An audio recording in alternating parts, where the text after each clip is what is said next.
You've probably done this before, but holding in a sneeze can be deadly. When you hold in a sneeze, you're trapping air that's moving up to 160 kilometers per hour inside your head. Most of the time, it's harmless, but there have been real cases where holding in a sneeze caused a ruptured throat, a torn eardrum, or even a burst blood vessel in the brain. Seriously. In 2018, a man in the UK held in a sneeze and ended up in the hospital with a hole in his throat.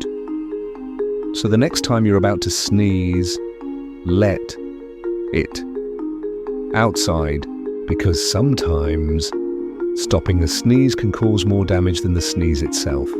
Seriously, don't mess with your nose.